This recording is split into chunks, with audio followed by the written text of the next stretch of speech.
Now then, you beautiful people, thank you for joining us once again. It is much appreciated. I've got a couple of plumbing jobbing about jobs to show you. A kitchen tap, a faulty outside tap and a faulty toilet. So stay tuned. If you haven't done already, please smash that subscribe button. We are on the road to 15k, and the sooner we get there, the sooner we can do another giveaway. So get smashing that subscribe button. I'm about to run into a boiler service. I'm not going to show you the boiler service because I don't want you servicing your own boilers. But I just want to give a big shout out to the channel sponsor, Trade Help. Trade Help is a free job management app. Yes, you heard that right. It is free. There is no hidden cost and there is no monthly payment. Link is in the description below. Sign up. If it's not for you, you've not lost anything because you're not paying any monthly fees. But I promise you now, it's going to save you time and it's going to save you a hell of a lot of money. I use it a lot of the time just for my calendar. But when I am doing a boiler service, I use it for the gas safety certificates and the boiler service certificates. On there, you're going to get a nice professional looking gas safe certificate with your logo on there. You can then get all your business details put in there, the customer's details in there, and there's a lot of drop down options to select from, and you're not having to write out a certificate every single time. It's going to save you a lot of time, and in this trade, time is money, especially if you're a business owner.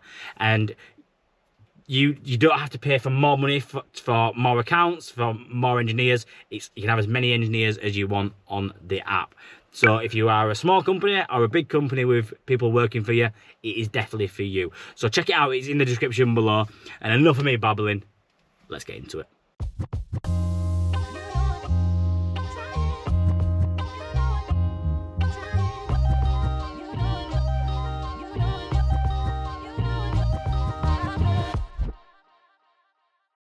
Right, been called out to a job. Outside tap won't turn off properly. Not a proper outside tap, so I'm going to rip that out, get a proper outside tap put in. So I can turn the water off. But this is the first for me, going down the drive. In 12 years of plumbing, probably people have seen these before, but in 12 years I've never seen a stop tap like this. See if I can make it a bit brighter. So it's a little lever, so I thought you'd just twist it, but it turns out you pull it up and that switches the water off, and then when you want the water back on, you push it down. I have never seen an outside stop tap like that before. So let's get this old tap out. So while that drains down, get the new one made up, Loctite 55 tape, so much better than PTFE. 8 wraps of this, 1, 2, 3, 4, 5, 6, 7, 8, and a bit more for good luck.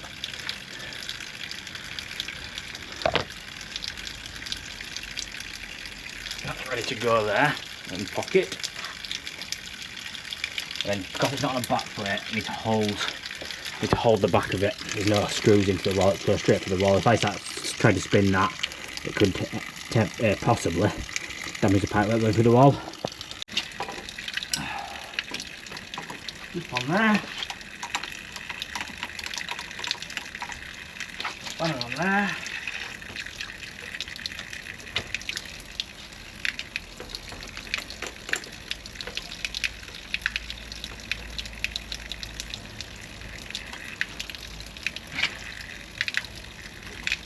Yeah. Yes. Get it there. Like that.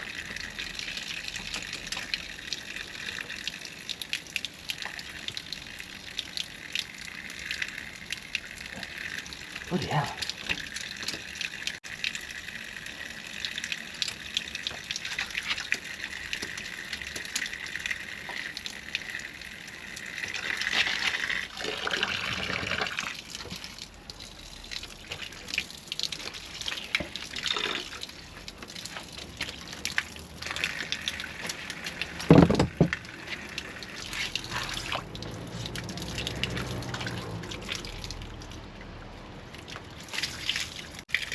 Tip for you, if you've got water coming out of it, open up your tap to stop your outside tap, and that way when you put it on, your water will run through the tap rather than building up pressure there.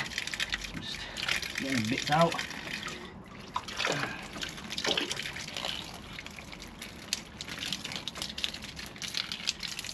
And once you've got it in,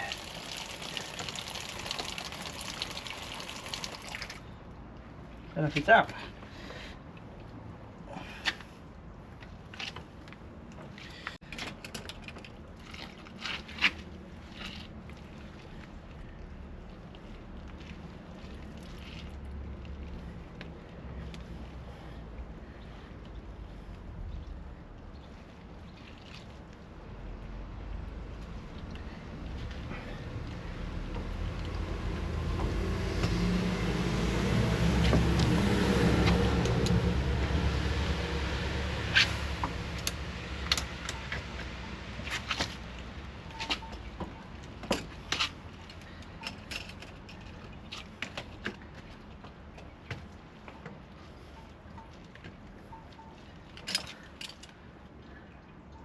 Right, so that all in now, run down here, turn the water off.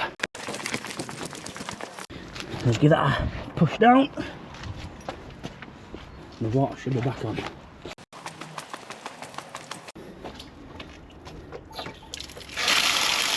There we go, water back on. Jobs are good and another happy customer. On to the next. That's been called out to this job. Toilet passing through. Typical siphon washer.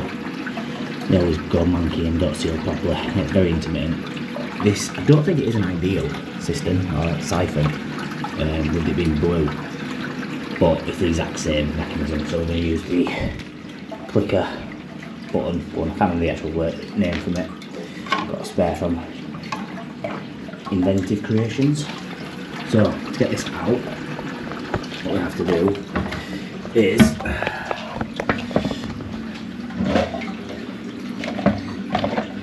a little lug that comes off there, which can be a nightmare to get out sometimes.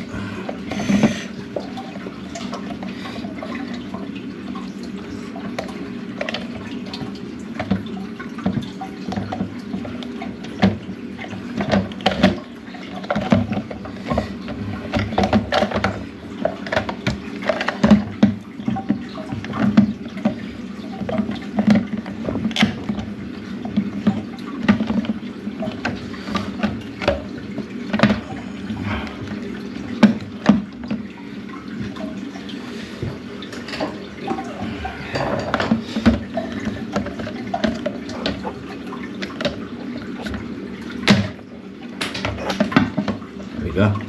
Flew to the other side of the room and it was pulled off. Give that a wipe now actually.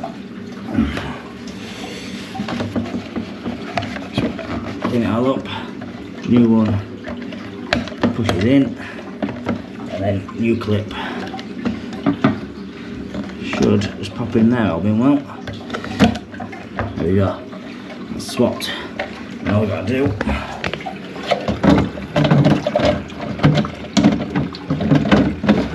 there, twist round, hopefully it's not stopped it passing.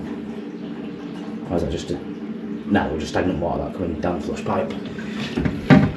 So let that fill up, get it tested out. Right, so it's not fixed it basically. I'll show you why. Get a bit of tissue, hold it against the back. See, it's still passing. It's very strange that changing that washer's not solved it. So it's got a bit of siphon. Just spoke to merchants, they don't have them in stock, so we have to order one in. So I'll be back in a few weeks. Fast forward a couple of days and we are back at the job with the ideal standard / armitage shank toilet that was passing. Got the new one, plumbing bits online. Managed to source us a new one because Plumber couldn't get us one for some reason. Well, they could, but it just won't be in stock for a few weeks. So we got it online, 40 quid. Let's go up here and get this swapped over. Should be a straight swap. Pull them off out the way, and then should just twist.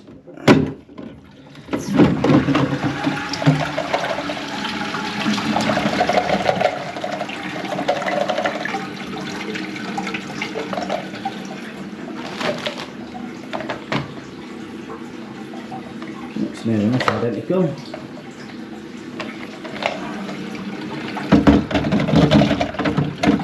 Just slot in and twist.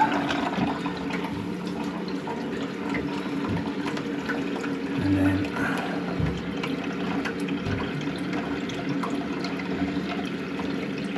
then back onto there.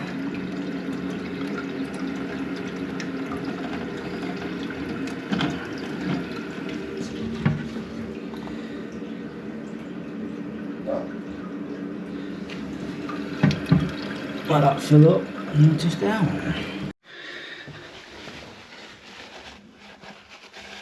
Twist it out. It's not getting wet like it was before. Job's good done. So up next we've got a kitchen tap which is faulty and needs replacing. The handle's completely gone and not turning on from the left hand side. So the customer has grabbed a brand new Frankie tap. So we'll get this swapped over and it's going on flexes as per usual. So we'll get the old one moved out. It's got that stupid little back nut. I hate these ones, they're a nightmare. This one's not too bad though because I've got a lot of access to the right side, but when you've got a ball and a half sink, they're an absolute pain to tighten up. So we'll get that taken out and the tap pulled out of place. I had to take one of the flexes off to get the barrel out of place. So we'll get the new tap made up. Flexes go directly into the bottom of the tap. Make sure your rubber washers don't come off. I say this every time because it's a schoolboy error. It happens that the washers come off. You put the tap in, you fit the tap, and before you know it, you've got a leak. So yeah, just take your time and don't rush.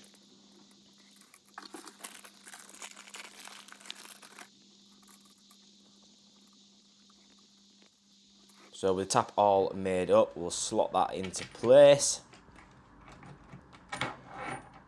It's always harder with one hand.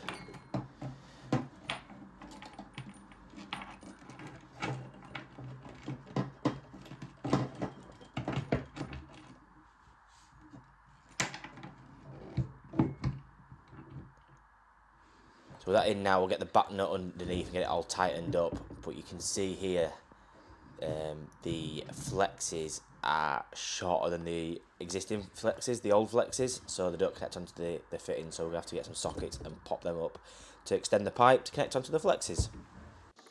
So we'll get the old connections taken off.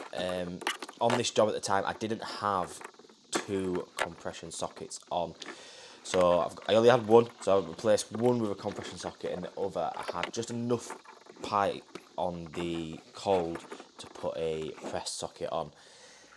People have been moaning about in my comments saying that why don't I carry a stock and stuff like that. I don't carry a stock. One, because if you're on the taxman's point of view, if you're not keeping up with your stock and you're putting things down as stock in your van, you could get pulled on it. So I just keep what I've got left over from other jobs and a really small amount of stock. Just really, like if I need one fitting, I'll get a bag of, and once I've used them up, I'll go get another bag. Yeah, that's just how I run my business. Each their own, I suppose. So yeah, stop moaning. There's more to life than moaning. So we'll get that extended up, and obviously we're using the old 15mm compression to 1/2 inch connections because there's nothing wrong with them. There's no point putting new connections on. Just reuse them. I would have used press on both sides, but they just want enough copper on the hot pipe to get a press fitted on, unfortunately. So with all that connected up, now we'll get the water turned back on. Always dry out first because that way you know whether it's stagnant water or a fresh leak. So with the water back on now, we'll get it tested out and make sure it's all working and that we've got no leaks. So nice, quick, simple, easy job, a nice little job and about job. I charge £60 plus materials for this job. What would you charge for a simple tap swap? Let us know in the comments below. Another happy customer.